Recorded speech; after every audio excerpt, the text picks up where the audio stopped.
moment, pour faire des choses, on arrive peut-être à une autre zone dans laquelle une personne a l'habitude d'être.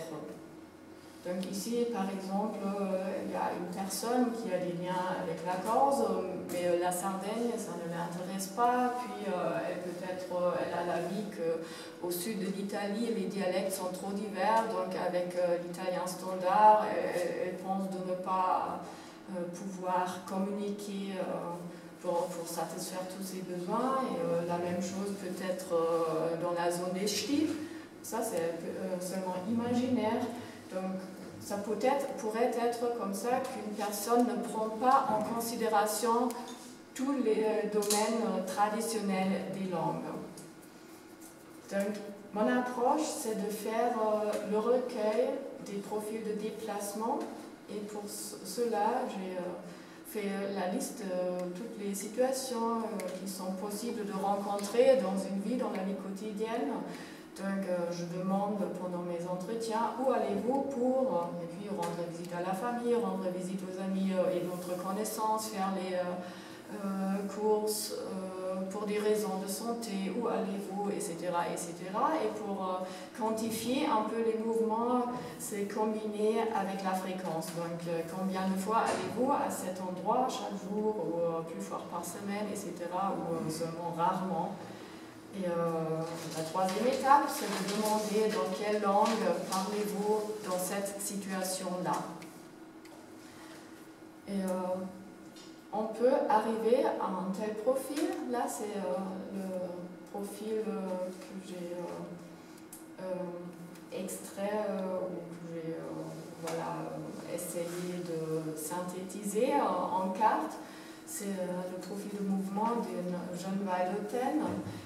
Et je prends en considération seulement les personnes qui ont déjà une certaine indépendance en termes de mobilité. Parce que les enfants qui habitent encore à la maison, qui ont besoin de la voiture des parents, etc., ou qui ont besoin d'être accompagnés à un lieu, eux, ils ne rentrent pas encore dans mes enquêtes parce que eux, ils sont trop liés au profil de mouvement des parents, évidemment.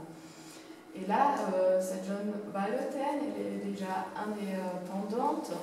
Et là, on peut voir, maintenant j'ai regroupé toutes les situations qu'elle retrouve dans sa vie quotidienne, dans les domaines de communication. C'est ça l'abréviation 2. Et la domaine D1, ça se réfère à son travail. Donc là, elle se trouve plutôt vers la basse-vallée pour travailler. Et pendant son travail, elle parle seulement italien. Puis si on passe à la domaine 2, là elle est donc vers Valpelline, et là elle est avec sa famille, et elle parle patois, seulement patois. Et puis pour les activités avec les amis, elle se déplace en vallée centrale, c'est la domaine 3. Pour les amis, et avec eux, elle parle ou patois ou italien. Et puis pour le temps libre, tout ce qu'elle fait, des randonnées, je ne sais pas quoi, fréquenter des événements culturels, etc., elle est déjà, elle est très très mobile, elle va jusqu'à Martigny, jusqu'à Chamonix, elle est un peu partout dans les montagnes. Et là, elle dit, ça dépend où elle se trouve, et donc elle parle, selon les personnes qui l'accompagnent, elle parle patois, ou italien, ou français. Et sinon, qu'est-ce qu'il y a d'autre? Ah, voilà, la domaine 5, c'est pour faire les courses. Donc elle va de Turin jusqu'à Chamonix pour faire les courses, et elle s'adapte au lieu où elle fait ses courses. Donc Turin, c'est italien, Chamonix, c'est français. Sinon, à Ost, ou en vallée centrale, ça pourrait être italien et patois. Et domaine 6, c'est santé, bien-être. Et là, je veux un peu préciser ce qui se passe là à Martigny, le point en haut. Et ce point-là, il se trouve en dehors de cette ligne que j'ai dessiner parce que là, elle m'a raconté, oh, quand je suis chez le dentiste à Martigny, quand je parle français, là, je ne suis pas toujours sûre de pouvoir expliquer tout ce que je veux et de comprendre vraiment ce qu'il me dit, parce que là, je suis touchée émotionnellement, ça s'agit de ma santé, je suis sensible aux dents.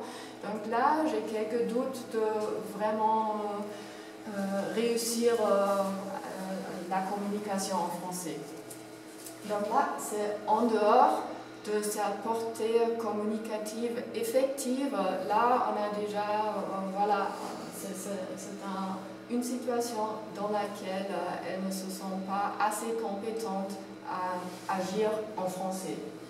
Et voilà, mais sinon, la ligne, elle ne touche pas les zones que j'ai marquées dans lesquelles elle se déplace, parce que là, elle n'a pas encore fait cette expérience d'avoir des restrictions de communication.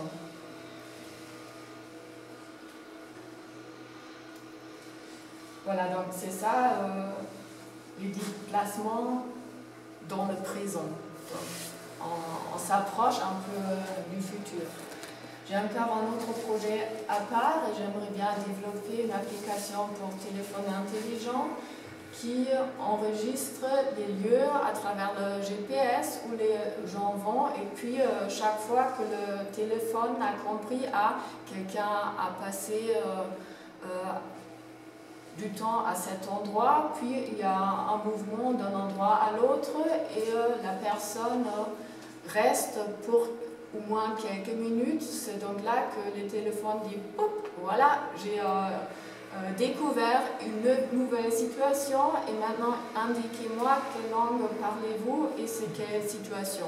Donc par exemple, faire les courses, italien. Donc voilà, deux paramètres à indiquer. Et ça sert d'un côté à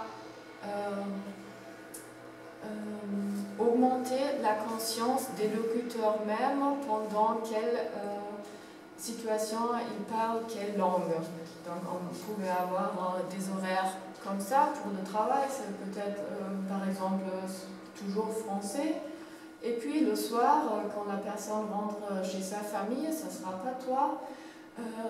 Sinon, pour des raisons de comment ça s'appelle, privacy, et, voilà, on peut supprimer aussi des données. Là, je ne veux pas indiquer parce que voilà, c'est une situation sensible. Donc là, il y a toujours la possibilité de supprimer ce qui voilà, ne doit pas être porté à l'extérieur, qui reste intime.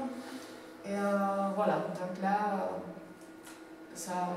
il ressort cet horaire pour s'en rendre compte de ses propres habitudes communicatives. Une autre manière de le visualiser, c'est à travers d'une carte pour voir si, par exemple, à des lieux, c'est en prévalence le français, l'italien, etc. Et sinon aussi par situation et par langue. Donc, le français est parlé, par exemple, dans la majorité des cas au travail, sinon un peu pour des raisons de santé, pour faire des courses et pour parler en famille, mais peut-être avec des membres de famille qui habitent loin et pas au lieu de naissance. Et une autre possibilité, ça serait par catégorie des interlocuteurs ou des situations. Donc là, par exemple, avec les amis, ça pourrait être comme ça, avec une partie des amis en patois, avec d'autres en italien, et sinon un peu anglais peut-être aussi. Voilà, donc ça c'est imaginaire, voilà, je développe un peu l'idée et il me manque encore le financement et les informaticiens pour le réaliser. Mais là, voilà, j'ai déjà quelques idées, mais voilà, ça va encore prendre un peu de temps. Donc, mais c'est ça, c'est ce qui sert aux locuteurs même. Ça ne sera pas publié, pour les autres, c'est seulement aux gens d'avoir un avantage de participer, de se rendre compte de ses propres habitudes de parler. Ce qui sera publié, ça sera comme ça. Je ne suis pas encore sûre des zones. Ça pourrait être par commune, mais on peut imaginer aussi des carrés un peu plus géométriques pour aussi prendre en considération les trous de communication, les autres montagnes où il n'y a jamais personne. Donc là, c'est un endroit où les langues n'existent pas. Donc ça pourrait être une manière de représenter.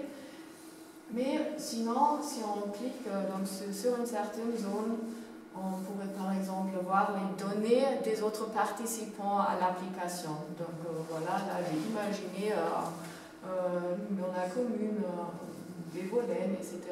Il y a peut-être 3 patoisans et eux ils parlent pendant 26 situations, ce qui fait une 60aine d'heures, ils parlent en patois. Donc ça c'est une approche pour quantifier combien de temps les gens passent à parler patois ou français ou italien, mais l'application se focalise sur le franco-provençal pour mettre en évidence la langue minoritaire et pas les langues nationales. Donc ça, j'aimerais bien laisser dehors, ça pourrait être intéressant pour les scientifiques, mais je ne voulais pas donner l'accès aux gens qui sont intéressés plutôt à maintenir le patrimoine. Donc ça, Je peux te demander, oui.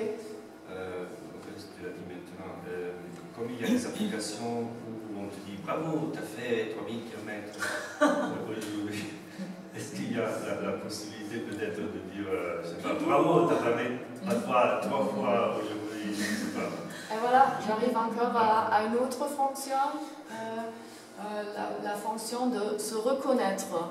De voir, d'aller sur une carte, d'activer, voilà, je veux que les autres voient où je me trouve et que je suis disponible à bavarder avec d'autres en patois. Donc là, voilà, on pourrait se retrouver en allant sur la carte et là, on pourrait introduire cet aspect ludique à dire, voilà, les personnes qui se retrouvent sont après, voilà, ils gagnent des points ou quelque chose comme ça, et voilà, et après...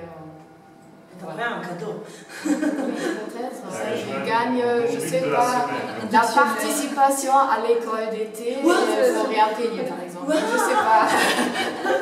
Ça fait attirer de Harry Potter, cette dernière truc, parce qu'il y avait une carte dans Harry Potter, où on pouvait voir tous les écoles, les mouvements des Hogwarts, des étudiants. Comme ça, Excuse-moi, tu as besoin de cobayes pour expérimenter le tout, de gens qui se prêtent à faire ça? Oui, d'abord il faut un programmateur et des financements, mais voilà, après... ça serait pas bien de le divulguer un peu partout. Et il y avait quelqu'un de Chambéry qui m'avait dit « Ah, je crois qu'il y a pas mal de patoisans à Chambéry parce que les gens descendent de la montagne pour passer la vieillesse à Chambéry, c'est plus pratique, tout est plus proche. » Mais ils ne savent pas qu'ils sont nombreux. Mais tout le monde... même les gens anciens sont maintenant capables d'utiliser un téléphone moderne, donc ça pourrait être un moyen de se retrouver. Sinon, c'est aussi l'idée d'élargir un peu la zone, donc par exemple aussi l'appliquer en Corse. Voilà. Donc, je finis voilà, l'étape du présent et je passe à l'avenir. Pour travailler sur l'avenir, voilà, c'est dangereux de se perdre dans de prédire des choses qui à la fin peut-être n'ont pas lieu. Donc il faut trouver des moyens qui permettent de, voilà, un peu trouver, voilà. Bon, je me perds, je commence autrement. Il y a le modèle, en psychologie le modèle du Rubicon. Je ne sais pas si ça vous dit quelque chose. Le Rubicon, c'est le fleuve auquel César avait hésité de traverser. Et pour lui, c'était une décision importante, franchir ou pas. Et voilà, c'était voilà, le moment clé pour son armée et le déplacement. Et de ça, d'après le Rubicon, on a appelé ce modèle-là. Et voilà, j'explique un peu que la motivation, c'est encore quelque chose de très flou. Des gens ont des motivations quelconques, mais à la fin, ils ne vont jamais peut-être réaliser. Donc, c'est avant que les gens aient pris une décision. Donc là, on ne peut pas encore bien dire si ça mène à quelque chose ou pas. Donc, il faut vraiment franchir le Rubicon pour être sûr que les gens réalisent ce dont ils ont l'intention. Donc c'est la phase de réfléchir, est-ce que je veux faire quelque chose? Et après, si la décision a été prise, la phase de planification commence, puis c'est l'action et après il y aura l'évaluation, est-ce que j'ai réussi ou pas? Et donc la portée communicative effective, c'est exactement ça, c'est l'action. Donc, à quel endroit les gens vont-ils et est-ce qu'ils ont réussi? Comme cette jeune Valdotaine qui, chez le dentiste, avait quelques doutes. Donc là, dans son évaluation, elle dit, oh, voilà, ou peut-être il faut encore mieux travailler sur le vocabulaire de dentiste pour mieux m'exprimer, par exemple. Donc ça, c'est la phase d'évaluation. Et c'est la raison pour laquelle j'ai mis cette ligne qui excluait Martigny dans le profil de mouvement de la jeune Valdotaine. Et voilà. On reprend l'idée de la réflexion. Où est-ce que je pourrais aller pour communiquer? Où serais-je où serais-je capable de communiquer? Et je ne veux pas prendre en considération cette portée communicative objective, comme déjà dit, que l'italien, en théorie, permet de parler partout en Italie, mais de cette réflexion subjective, où est-ce que je pourrais être capable de communiquer? Et là, c'est le terme de sentiment d'auto-efficacité qui a été beaucoup employé déjà dans d'autres domaines, par exemple en médecine, dans le sport, en didactique, voilà, en santé en général ou pour des phobies. Et le sentiment d'auto-efficacité est très important parce que si le sentiment d'auto-efficacité est très très fort, il y a une autre régulation du comportement après. Parce que si je suis convaincue de pouvoir réussir à faire une chose, j'ai des stratégies à m'adapter aussi à des défis ou à des obstacles que je rencontre pendant l'action à réaliser ce que j'avais prévu. Donc le sentiment d'auto-efficacité, c'est la croyance d'un individu en ses propres capacités à accomplir une tâche. Donc pour donner des exemples de psychologie, par exemple, c'est très souvent employé pour les phobies, par exemple des phobies des serpents. Et là, on utilise un questionnaire de sentiment d'auto-efficacité pour savoir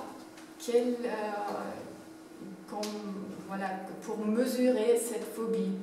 Donc si la personne est convaincue au moins de regarder à distance un serpent ou si la personne a le courage de le toucher. Voilà, donc là, il y a plusieurs degrés de courage, on pourrait dire. Et en ce qui concerne la médecine, c'est par exemple les gens qui ont confiance en soi de pouvoir guérir après une opération au cœur, ils vont guérir.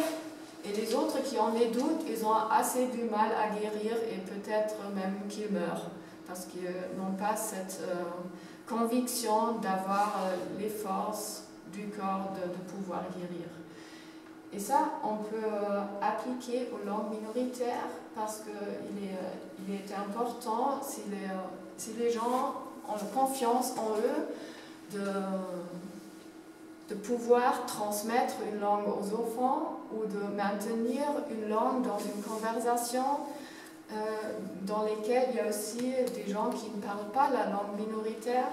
Donc c'est assez important de travailler sur cette conviction aussi à côté des cours de langue, par exemple. Si je veux apprendre une langue minoritaire, je me trouve confrontée à d'autres obstacles que si j'apprends une langue nationale ou une langue internationale où je sais, voilà, même si je vais en Chine, voilà, j'arrive à communiquer à quelques endroits en anglais peut-être. Donc c'est tout autre chose. Et il y a 4 sources du sentiment d'auto-efficacité. Et premièrement, ce sont les expériences de maîtrise. Donc si par exemple, voilà, je suis une enfant et je joue avec mes poupées et je fais parler les poupées en patois, donc j'ai déjà l'expérience de pouvoir dire plusieurs opinions à faire jouer les poupées par exemple. Donc j'ai expérience en dialogue avec mes parents, avec mes poupées, avec mes amis, et puis je rentre à l'école et voilà, là il y a d'autres situations de communication qu'il faut apprendre, par exemple le monologue, parler d'un terme pour plusieurs minutes. Et si j'ai fait l'expérience de pouvoir faire une petite présentation en patois, et je me sens bien, je me sens à l'aise, et le public après me dit voilà, ça a été bien fait, etc. C'est vraiment une expérience de maîtrise qui renforce ma conviction de pouvoir répéter cette sorte de communiquer dans une autre situation. Sinon, il y a aussi les expériences vicariantes, c'est-à-dire si, par exemple, je suis jeune mère et j'ai encore des doutes à transmettre le patois à mes enfants. Si j'ai déjà des amis qui transmettent le patois aux enfants, j'ai des belles modèles.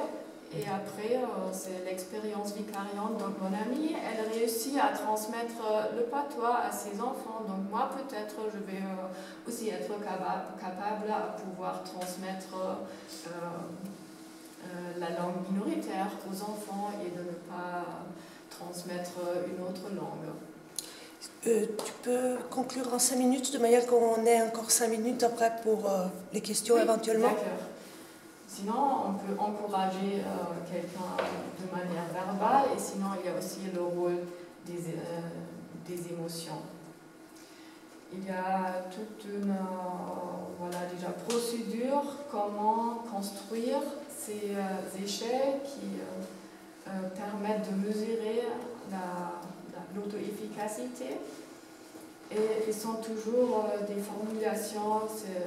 Il faut utiliser la première personne singulier, une notion de pouvoir être capable de, avoir confiance, et c'est à mesurer à une échelle de 0 à 100. Et voilà, c'est les débuts de l'échelle que je viens de développer, que j'ai mis en ligne il y a 2 mois seulement. Donc voilà, il y a un peu de résultats déjà, mais pas trop. Et voilà, il s'agit d'imaginer quelques situations et après de dire est-ce que je suis convaincue, de réussir dans cette situation si je parle patois, ou est-ce que je ne suis pas capable de gérer cette situation-là. Et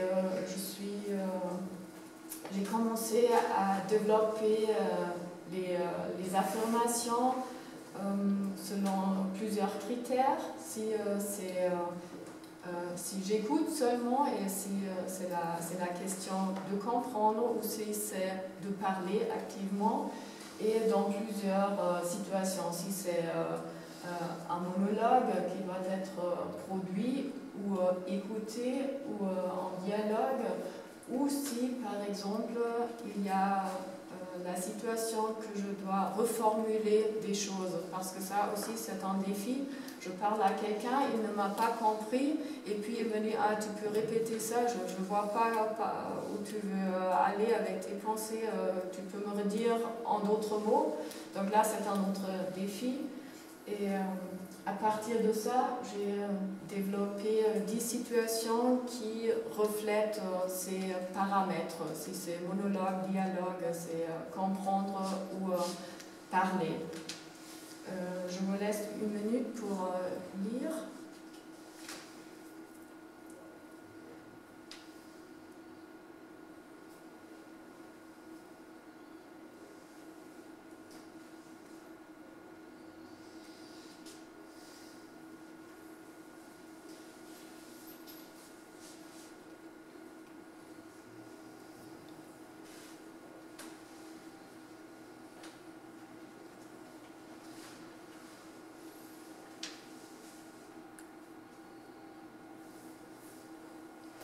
Voilà, comme ça vous avez à peu près une idée. J'en ai fait 3 questionnaires, chacun de 10 affirmations. Ça concerne la vie privée. Sinon, il y a un autre pour la vie professionnelle. Ça se ressemble plus ou moins, sauf que voilà, on ne parle plus des amis, mais des collègues, de la clientèle. Et puis, un autre pour la vie quotidienne. Et là, si on regarde la première affirmation, je continue de parler la variété X, même si tout le monde pense qu'elle aura bientôt cessé d'exister. Donc là, ça c'est déjà, en fait, l'ordre des affirmations, c'est déjà le premier résultat du sondage en ligne que j'ai fait. J'ai choisi un autre ordre parce que vers le 10, il faut augmenter le défi. Donc, ce qui est le plus facile pour les locuteurs qui m'ont répondu à ce sondage, c'est même si tout le monde pense qu'elle aura bientôt cessé d'exister, donc ça n'est aucun défi. Par contre, je m'adresse facilement en variété X à tout le monde, même à des gens inconnus. Ça a été le défi le plus grand parce que tout le monde tend à parler en langue nationale dans cette situation-là. J'ai eu plus de 300 réponses valides.